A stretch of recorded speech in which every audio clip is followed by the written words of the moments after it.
तो हेलो नमस्कार दोस्तों, स्वागत है आपका एक और न्यू फ्रेश वीडियो में जहां हम बात करेंगे भारत की ऐसी 10 कंपनियों के बारे में जो कि पूरी दुनिया में अलग अलग देशों पर राज करती है।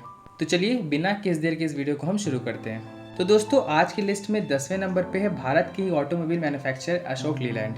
दरअसल ये भारत की दूसरी तो वहीं दुनिया की चौथी सबसे बड़ी कॉमर्शियल व्हीकल बनाने वाली कंपनी है और अशोक लीलैंड खास करके बसों और ट्रकों के निर्माण के लिए जानी जाती है। दरअसल अशोक मोटर्स की स्थापना 1948 में रघुनंदन सरन ने की थी और उन्हें भारत के पहले प्रधानमंत्री जवाहरलाल नेहरू ने इस इंडस्ट्री में इन्वेस्ट करने का सुझाव दिया था। हालांकि 1950 में जब उन्होंने इस कंपनी की शुरुआत की तो उस टाइम इसका नाम उन्होंने अपने बेटे के नाम पर अशोक मोटर रखा था, लेकिन बिजनेस को बढ़ाने के लिए जब 1955 में उनकी कंपनी का कोलैबोरेशन यूके की कंपनी लीलैंड के साथ हुआ तब अशोक मोटर्स का नाम बदलकर अशोक लीलैंड कर दिया गया। और दोस्तों इंटरेस्टिंग बात तो ये है कि भारत में आप जो भी डबल डेकर बसों को देखते हो उनका निर्माण भी सबसे पहले अशोक लीलैंड ने ही किया था। और दोस्तों कुछ इसी तरह से हमारी लिस्ट में 9वें नंबर पे है एशियन पेंट्स। दरअसल एशियन पेंट्स लिमिटेड एक मल्टीनेशनल कंपनी है जिसका हेडक्वार्टर मुंबई में मौजूद है। और अगर इस कंपनी की शुरुआत की बात की जाए तो इसे 1942 में चंपकलाल चौकसी, चिमनलाल चौकसी, सूर्यकांत दानी और अरविंद वकील नाम के 4 दोस्तों ने शुरू किया था। और एशियन पेंट्स जहां भारत की नंबर 1 पेंट कंपनी है, वहीं ये दुनिया की सबसे बड़ी paint and coating manufacturing company के तौर पर भी जानी जाती है। और दोस्तों इसी तरह से एशियन पेंट्स दीवारों के साथ साथ भारत देश की भी चमक पूरी दुनिया में ही बिखेर रही है। और दोस्तों ऐसे ही हमारे लिस्ट में 8वें नंबर पे है हल्दीराम्स। दरअसल हल्दीराम्स एक रेस्टोरेंट कंपनी है जिसे कि 1937 में गंगा भीषण अग्रवाल ने एक नाश्ते की दुकान के तौर पर शुरू की थी और फिर राजस्थान के शहर बीकानेर में मौजूद इस दुकान से वो तेजी से अपने आसपास के क्षेत्रों में फेमस होने लगे। और फिर कारोबार बढ़ाने के लिए इस नाम से उनके बेटे रामेश्वर लाल ने भी कोलकाता में एक दुकान शुरू की और यही दुकान और नाम हल्दीराम्स की सफलता की कहानी के लिए एक महत्वपूर्ण कदम साबित हुआ। और अब हल्दीराम्स के नमकीन, स्नैक, भारतीय मिठाइयाँ, पापड़, कुकीज और अचार जैसे बहुत सारे प्रोडक्ट्स पूरी दुनिया में ही पसंद किए जाते हैं और यही वजह है कि 50 से भी ज़्यादा देशों में हल्दीराम्स के प्रोडक्ट्स को एक्सपोर्ट किया जाता है। और दोस्तों आज की हमारे लिस्ट में सिप्ला नाम की सबसे पुरानी फार्मास्यूटिकल कंपनी 7वें नंबर पर मौजूद है।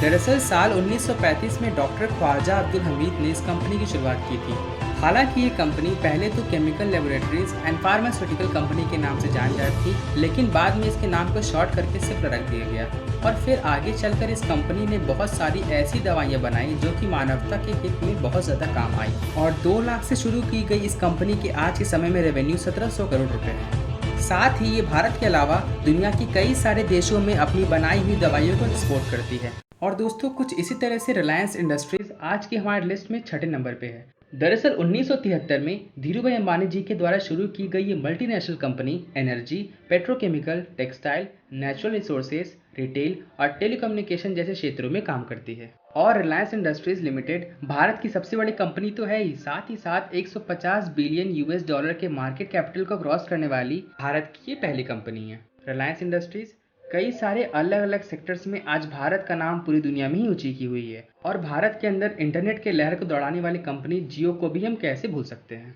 और दोस्तों कुछ इस तरह से 16 नवंबर 1970 को शुरू की गई कंपनी मारुति सुजुकी आज हमारी लिस्ट में 5वें नंबर पे है। दरअसल शुरुआत में इस कंपनी का नाम Maruti technical service private limited था और इसका काम कार बनाने के लिए डिज़ाइन क्रिएट करना, मैन्युफैक्चरिंग और असेंबलिंग जैसे अलग अलग थे। लेकिन जून 1971 में कंपनी एक्ट के तहत मारुति उद्योग लिमिटेड का गठन किया गया और फिर उस समय की प्राइम मिनिस्टर इंदिरा गांधी के बेटे संजय गांधी इसके सबसे पहले मैनेजिंग डायरेक्टर बने। हालांकि 1971 में स्थापना के बाद से अगले कई सालों तक मारुति को अपनी पहली कार बनाने में सफलता नहीं मिल पाई और फिर 1977 तक तो ये कंपनी बंद होने का कगार पे भी आ गई थी। लेकिन आगे चलकर 1981 में सरकार ने इस कंपनी को अपने हाथों में ले लिया और फिर कंपनी को चलाने के लिए एक और पार्टनर की तलाश शुरू कर दी। और फिर यही वजह थी कि जापानीज कंपनी सुजुकी के साथ मारुति ने काम शुरू किया और बन गए मारुति सुजुकी। और फिर उसके बाद 1983 में उनकी पहली कार ऑल्टो 800 मार्केट में आई और यहीं से कंपनी ने पीछे मुड़कर कभी नहीं देखा।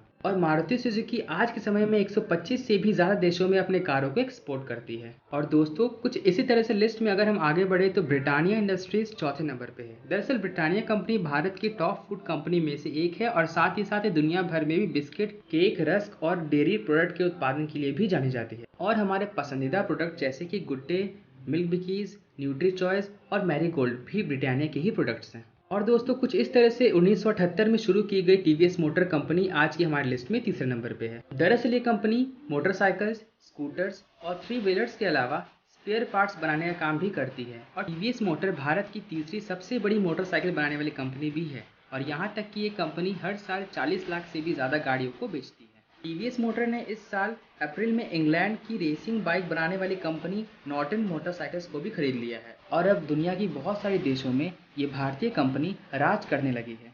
और दोस्तों वहीं हम बात करते हैं लिस्ट में दूसरे नंबर की कंपनी की, तो वह बजाज ऑटो लिमिटेड। दरअसल बजाज ऑटोमोबाइल लिमिटेड भारत की एक 2 व्हीलर और 3 व्हीलर मैन्युफैक्चरर है और इसका हेडक्वार्टर पुणे महाराष्ट्र में है। दोस्तों बजाज ग्रुप के अंतर्गत आने वाली इस कंपनी की स्थापना स्वतंत्रता सेनानी और बिजनेसमैन जमनालाल बजाज ने 1945 में किया था और आज बजाज ऑटो लिमिटेड के चेयरमैन उनके बेटे राहुल बजाज है और कंपनी का कार्यभार राहुल बजाज के भी बेटे राजीव बजाज संभालते हैं। साथ ही साथ बजाज ऑटो 3 व्हीलर्स बनाने में दुनिया की सबसे बड़ी कंपनी है। और दोस्तों आज की हमारे इस लिस्ट में सबसे पहले नंबर पे है HCL टेक्नोलॉजीज। दरअसल HCL एक मल्टीनेशनल IT और कंसल्टिंग कंपनी है जिसका हेडक्वार्टर नोएडा में मौजूद है और इस कंपनी के फाउंडर हैं मशहूर बिजनेसमैन और समाज सेवी शिव नडार। दोस्तों शिव नडार ने साल 1967 में कूपर इंजीनियर नाम की कंपनी से अपने करियर की शुरुआत की थी, लेकिन वो इस जॉब से बिल्कुल भी संतुष्ट नहीं थे क्योंकि वो अपना खुद का बिजनेस शुरू करने की ख्वाहिश रखते थे। और फिर 1976 में 6 युवा इंजीनियर के साथ मिलकर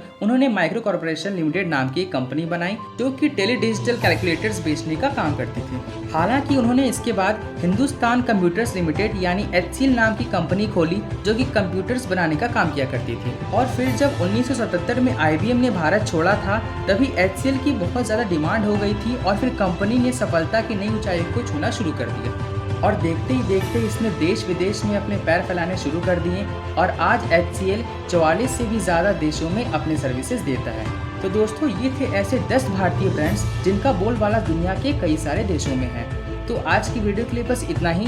आज का वीडियो आपको कैसा लगा मुझे कमेंट करके ज़रूर बताइएगा और चैनल को सब्सक्राइब करके बेल आइकन को दबाना बिल्कुल भी ना भूलें। तो चलिए मिलते हैं नेक्स्ट वीडियो में, तब तक के लिए stay safe and take care.